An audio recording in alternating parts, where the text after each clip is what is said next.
Hello and welcome to Loving Me, Myself, and Life with me, Jody Misiak. And welcome to a 4-part mini-series, The Self-Compassion Journey, Embracing Your Inner Ally. And welcome to the 4th episode, the last episode in the mini-series. I'm so excited that you're here. And today we're diving deep into the heart of self-compassion, how to make it a daily practice in your life, even when the going gets tough. Because let's be honest, the going does get tough. So how do we do it?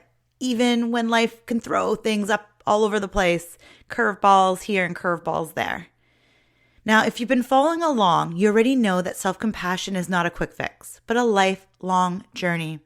In our previous episodes, we've explored the fundamental practices of self-compassion, how to really create that in your life, and the ways it can transform your relationship with yourself. Today, we're really diving into self-compassion for your everyday life, creating a lasting connection with your inner ally. So get cozy, grab your favorite beverage, and let's jump in. So let's start with acknowledging the truth. Self-compassion is not a one-time event. It's a practice, a continuous practice that evolves as you do. It's not a quick fix. It's not this one thing. You do one thing, self-compassion, check, done. Just like physical fitness, it requires consistency, patience, and most importantly, forgiveness. Let's pause for a moment. Picture a time when you stumbled or forgot to practice self-compassion. Maybe you were hard on yourself for not finishing a project or reacting poorly in a stressful situation. I know I've been there just recently myself. I shared that in a different episode of this mini-series where I found myself on a weekend stressed out and not connected to my own self-love there, my own self-compassion. So you're not alone in this.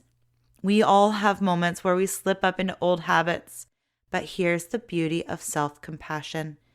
It allows us to forgive ourselves for those lapses, for those falls. It's not about how many times you fall down. It's how you get up and embrace those moments and learn from them. Hug yourself. Self-compassion includes recognizing that we're human. And as humans, we're not perfect. It's about giving yourself permission to be imperfect. Imagine treating yourself with the same kindness you would offer a dear friend. Now, I know I've said this over and over in this series, but it's so true.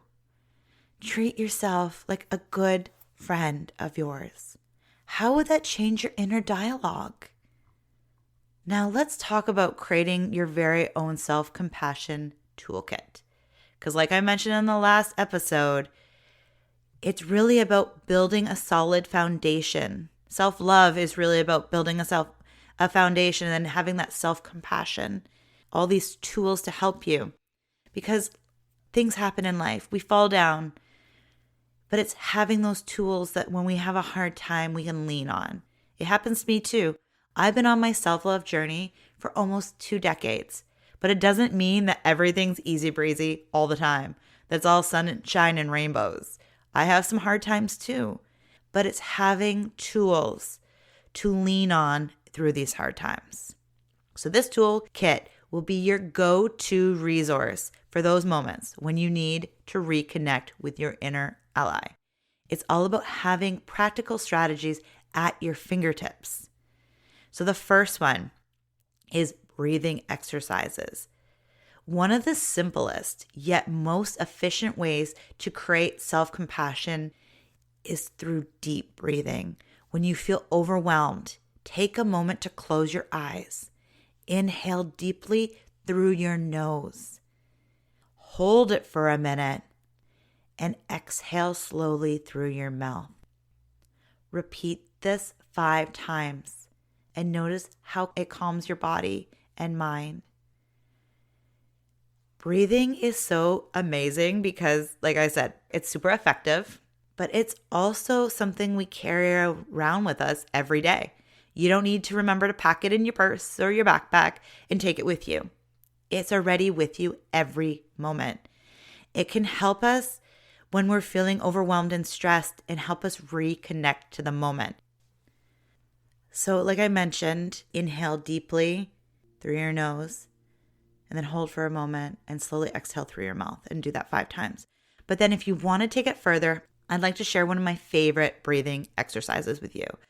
It's something that might take a little bit to remember, but I think you got this. So it's called square breathing. So you inhale through your nose and you count slowly to 4. Then you hold your breath for a count of 4. Then you exhale slowly through your mouth for 4. Then you hold it again for 4 and then repeat. So it's holding 4 times. So it just feels really good. And then because you're also focusing on the count and where you're at, it really helps you center yourself. So that's one of my favorite ones. The second tool in your toolkit is meditations. Meditations have really helped me personally in my own life as well. And I actually have 2 free meditations on my website. And they're nice and short and guided. One is listen to your heart, and the other one is visualize your perfect day. Now, for this episode, I highly recommend going and find listen to your heart meditation because it's all about self-compassion, like really connecting to yourself. These meditations can help you connect with your feelings and embrace them without judgment. So I encourage you to try one for at least 5 minutes today. The third tool in the toolkit is writing a letter to yourself. Now, this might seem almost too simple, but let me tell you, I still do this for myself whenever I really need to figure something out, or I'm really feeling something, or I need to really have a conversation with my inner critic. Like we mentioned in another episode, I believe it was episode 2, where I shared about my child self, my 9-year-old self. Letter writing is profoundly healing. So write a letter to yourself as you were writing to a friend who is struggling. Share words of encouragement, love, and understanding. Keep this letter somewhere safe and revisit whenever you need a boost. There's also multiple ways of using this for healing, but focusing on just words of encouragement, love, and understanding in this moment is a really good first step. Now, if you want to go deeper into this, I actually share this in my course, A Course in Self-Love. And I really dive deep into all the steps to write a really healing, loving letter to yourself. So there's 3 new tools in your toolkit: breathing exercises, meditations, and writing a letter to yourself. Now, I want to give you one more little one that I have learned from Gabby Bernstein. It is so amazing and profound and simple and just awesome. And it's not so much about healing your self-love, but it's helping you when things are stressed out. And one of our biggest things I feel in life is we forget to take care of ourselves because we're so focused on other things that are going on in our life. We're getting stressed out and overwhelmed.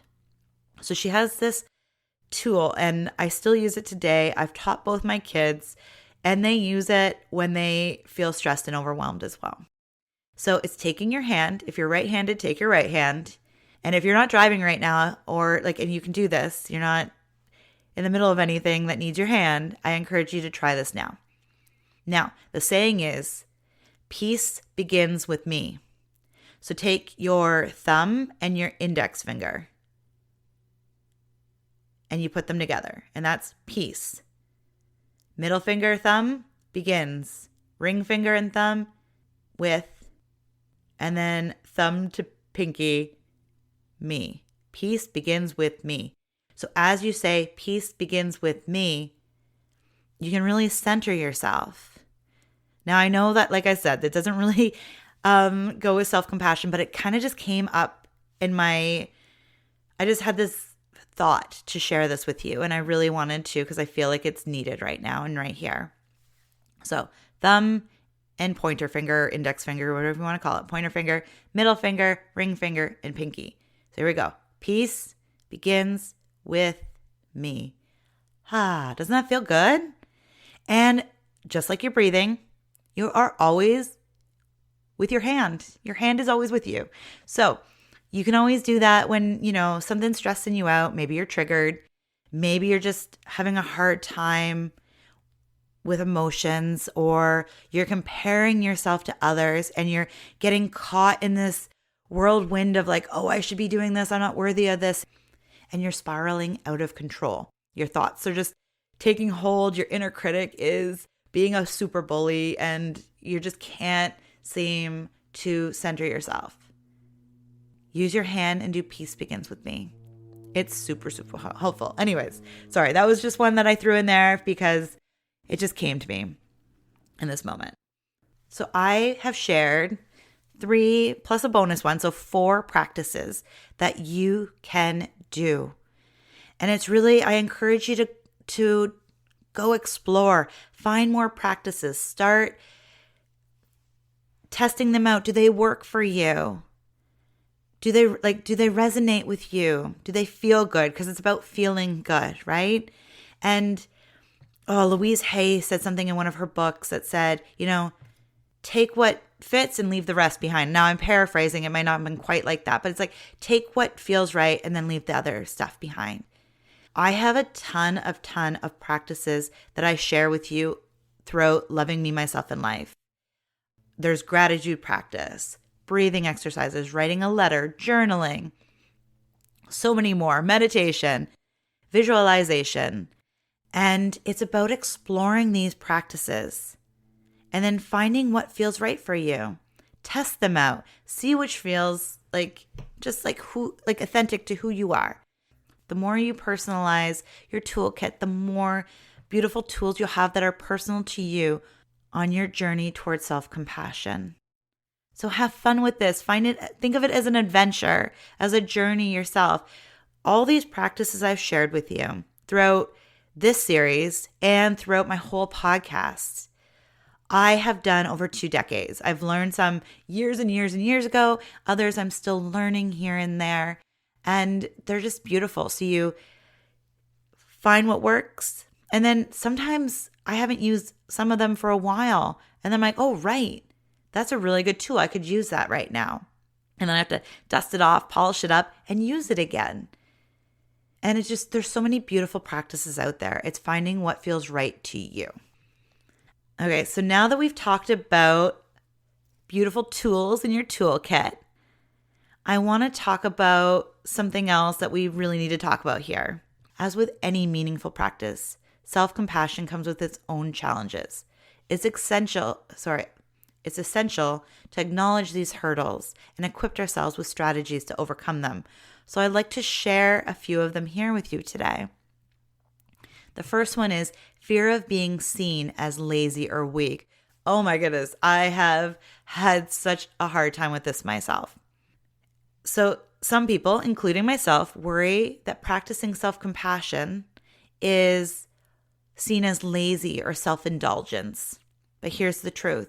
Self-compassion is about nurturing your emotional well-being, which ultimately empowers you to show up more fully in all areas of your life. It's not about letting go of responsibility. It's about being kind to yourself while you navigate those responsibilities. So here is an example of how I thought lazy or weak. Now, if you've listened to some of my other episodes, you might have heard this story before. Way back when I was a fitness instructor teaching butts and guts in boot camp, I was working at a dance studio that also offered yoga. I remember waiting to teach my class and talking with somebody like, who has time for yoga? Who has time to lay on the floor and just laid there? Like, what is going on? I thought of that as lazy and like not doing anything. And now the funniest thing is I actually took a yoga teacher training course because I love yoga. It's in my life now. It actually came into my life in 2008, I believe, when I was really just trying to find ways to heal myself. I was going through some major emotional things and changes in my life, and I really needed to ground myself. And it's actually what really got me on my meditation practice as well. Because I really love meditating and yoga together. They really flow well together. Pun intended. Actually, no, it wasn't, but it happened. So let's leave that there. But I thought it was lazy because I was so busy going. If I didn't see instant results, if I didn't keep moving, I wasn't doing enough. So I am here with you if you ever have seen self-compassion or working on yourself or loving yourself or just taking care of yourself as lazy or weak. I didn't like having to ask for help because I thought that if asking for help meant I wasn't good enough. So the number two challenge, struggling during moments of intense self-doubt or failure. During tough times, it's easy to slip into self-criticism. When you're feeling low, remind yourself that everyone experiences setbacks, including myself here. Instead of spiralizing, ask yourself, what would I tell a friend in this situation? Shift the internal dialogue to one of support. It is so easy to spiral out of control. I've been there myself. It still happens to me. And it's about leaning on love, self-compassion for yourself, and support for yourself. Okay, the third and last challenge, social and cultural pressures. Many of us live in a society that values achievement and being super productive. This pressure can make self-compassion seem counterintuitive. However, true success comes from a place of self-acceptance and love. Challenge those social norms by prioritizing your mental health and well-being. Stand strong in your commitment to self-compassion, even when the world around you seems to push against it. Now, I am finding, being on my self-love journey for almost 2 decades, that things are changing, and I'm so incredibly grateful for that. Now, it might be the world I live in. I surround myself with positive influences and motivational books and all the things. So I forget that some people might still see that as that until I go deep diving and be like, oh, this is still a problem. Because my world is surrounded by, as much as I possibly can, positive people and influences. And the thing is, when I started my self-love journey way back in 2008, self-love wasn't really a word that was being used ever. It came out a little later, at least it wasn't in my own world. And no one I knew was trying to better themselves mentally or emotionally. A lot of the time people, think of going to the gym and working out and getting physically fit. But we don't talk always about mentally fit. So it's really just seeing it as self-compassion as a way of growing your mind in a beautiful, loving way. Just like you would spend time working out for your body to keep it healthy and show it love. Practicing mental health and well-being and doing all these things that help you with self-compassion is really just like going to the gym, but for your heart, your mental well-being, and your health, your mental health. I hope that makes sense. So let's explore the ripple effect of self-compassion now. You might be surprised to learn just how profoundly it can impact not only your relationship with yourself, but also your relationship with others. I know I have, oh my goodness, in big, beautiful ways. Before I really stepped into my self-love journey, and even along the way, because every, step I take is getting me even more and more to this beautiful place of knowing myself, knowing my own worth. It's just this beautiful, beautiful journey. But before I really began my journey, I would let others treat me unkindly because I treated myself unkindly. I'd be chasing after guys hoping for validation because if one of them loved me, that means I would be lovable too. And the moment that I shifted inwards, amazing things happened. I would discover courses or other people would come into my life, resources, all this beautiful tools would come into my life. When we practice self-compassion, we can really create beautiful relationships in our lives. Also, the relationships that are no longer serving you will just kind of melt away without pushing or shoving or doing anything. They just kind of dissolve. It doesn't mean they'll be out of your life, but things will shift and change in big, beautiful ways. So when you practice self-compassion, you become more empathetic towards others. This newfound empathy creates deeper connections and understanding in your relationships. You'll find yourself more patient, more forgiving, and more capable of offering support to those around you. And most importantly, you'll really understand who you are. Why do you show up the way you do? Why do you do the things you do? And it's really just understanding who you are. What makes your heart sing? What things do you like to do for fun? And it's just really incredible. Like it will just, you'll just be surrounded by love because you're loving yourself. Also, self-compassion can enhance your career and personal growth. When you approach your goals with kindness rather than criticism, you're more likely to take risks and embrace challenges. Remember, failure is not a reflection of your worth.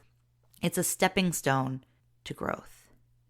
So here's another personal story about my own life and my self-love journey. When I became a coach, I had such a hard time. First off, I became a coach when my son was 6 months old. I took the Women's Empowerment Coach program when my oldest was a baby, and then throughout when my son was born, and then I was ready to get my coaching business up and running.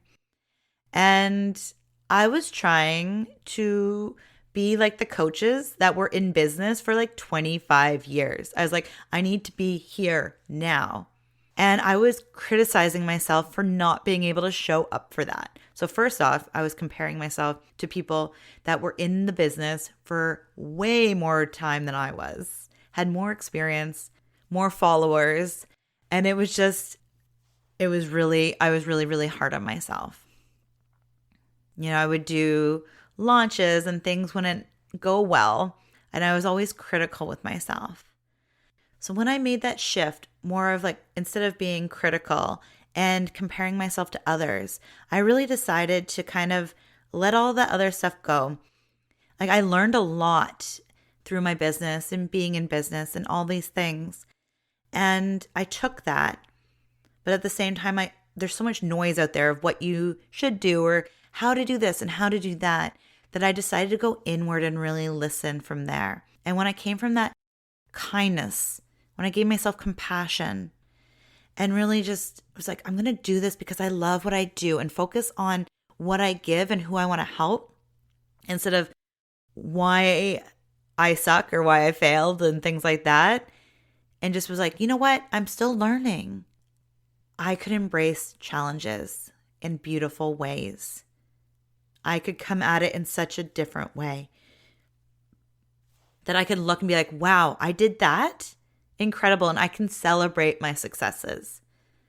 So it's not about failures anymore because it's not failing. It's about learning and then shifting and changing and continue growing.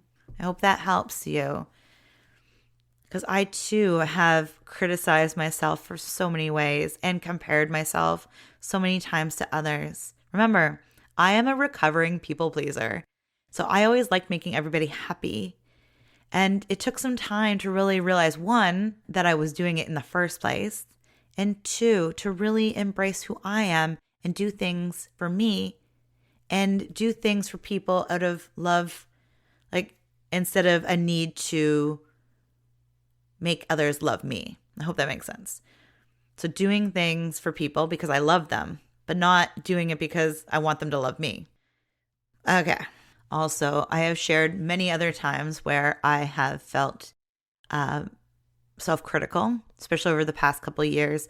That one year when I look back going, I didn't do anything with my life for a year.